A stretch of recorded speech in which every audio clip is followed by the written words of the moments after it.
Welcome to स्टॉन dictation. Dictation 5 second बाद शुरू होगा। Ready start.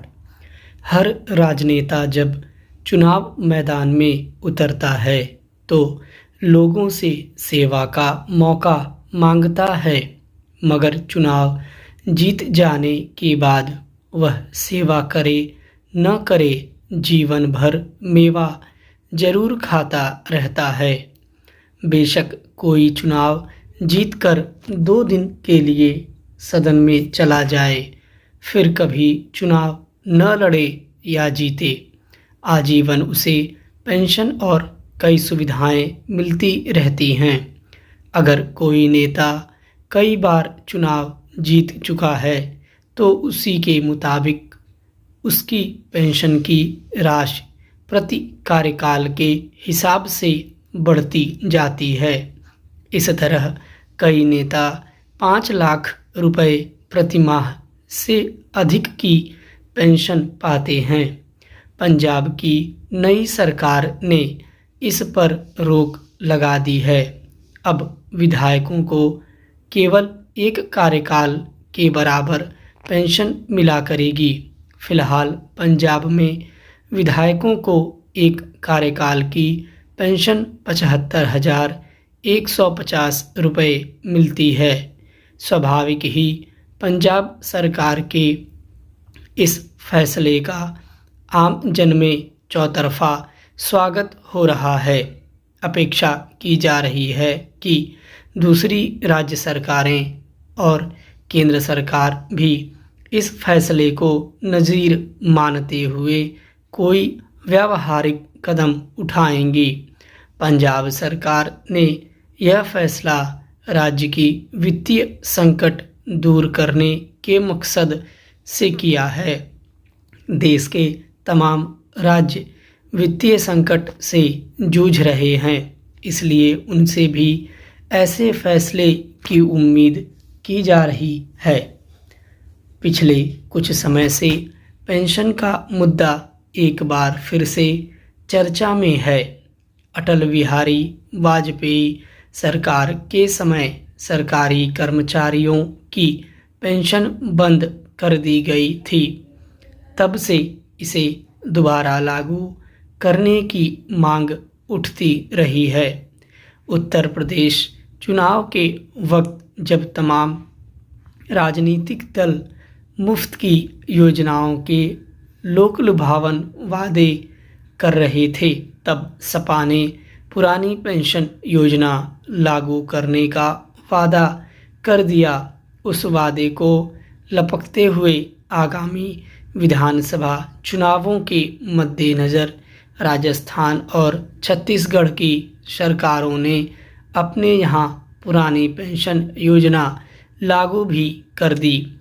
तब यह सवाल फिर जोर शोर से उठने लगा कि जब सांसदों और विधायकों की पेंशन बंद नहीं की जाती तो केवल सरकारी कर्मचारियों को यह सज़ा क्यों दी जा रही है। आखिर अवकाश प्राप्ति के बाद उन कर्मचारियों को भी अपना परिवार चलाना होता है। यह कहाँ का सामाजिक न्याय है। इस दृष्टि से भी पंजाब सरकार के ताज़ा फैसले से लोग खुश हैं। हालांकि पंजाब से पहले हरियाणा सरकार ने विधायकों की पेंशन राशि की सीमा 1 लाख रुपए तक सीमित कर रखी है, पर वह फैसला केवल 2014 के बाद के विधायकों पर लागू है।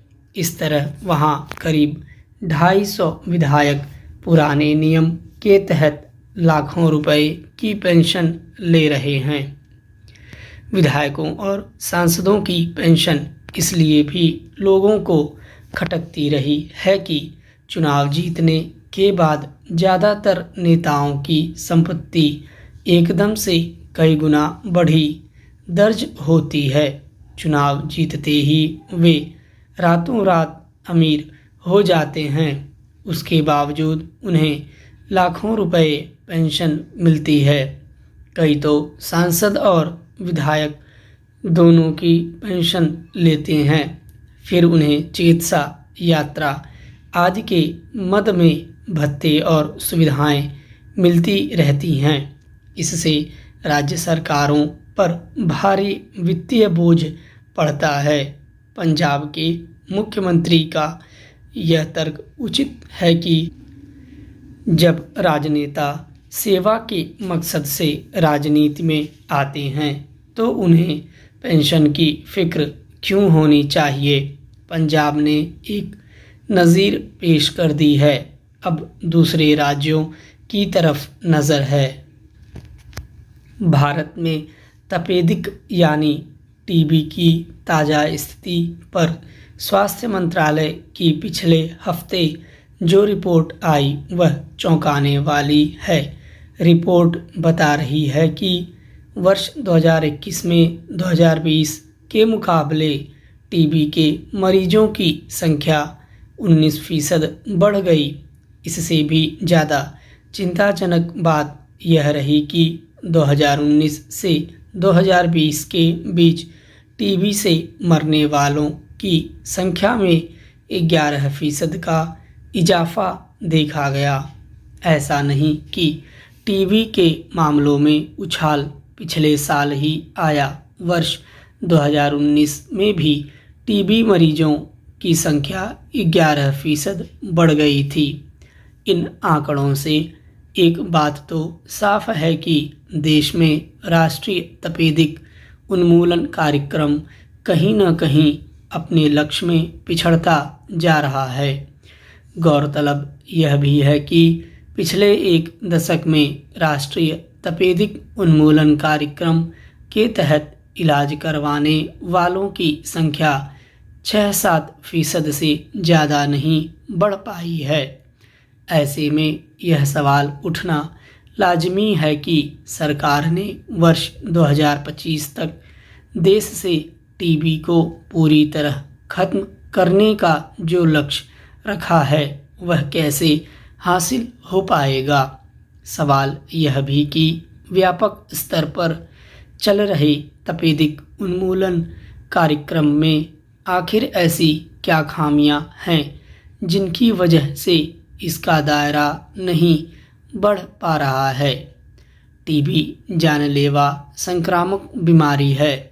हर साल इसके लाखों नए मरीज सामने आ रहे हैं। मरने वालों की संख्या भी 5 लाख सालाना से कम नहीं दिख रही। इसका मतलब साफ है कि टीबी को लेकर न तो लोगों में जागरूकता है न ही सरकारों के प्रयासों में गंभीरता। हैरानी की बात तो यह है कि आज भी 64% टीबी मरीज इलाज नहीं करवाते। टीबी को लेकर करवाए गए सर्वे बताते हैं कि 18% लोगों को तो यह भी नहीं पता कि इस बीमारी के लक्षण क्या हैं। अगर जागरूकता का अभाव न हो तो ऐसे लोग समय पर इलाज करवा कर अपने को बचा सकते हैं। पिछले हफ्ते आए राष्ट्रीय टीबी व्यापकता सर्वे के नतीजों से साफ पता चलता है कि टीबी के लक्षण वाले 64% लोगों ने स्वास्थ्य सेवाएं नहीं लीं।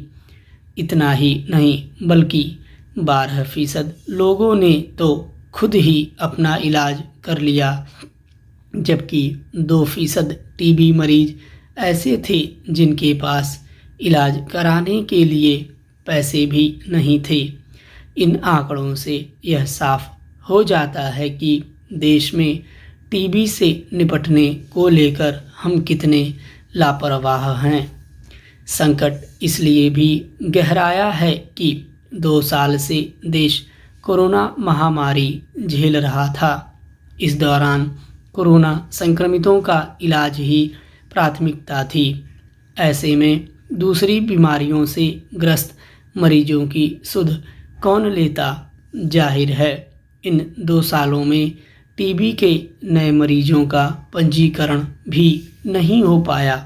इसलिए भी टीबी उन्मूलन कार्यक्रम को धक्का लगना ही था। समस्या यह भी है कि जो लोग लक्षण पता चल जाने पर भी इलाज नहीं करवाते, वे दूसरों के लिए बड़ा खतरा बन जाते हैं।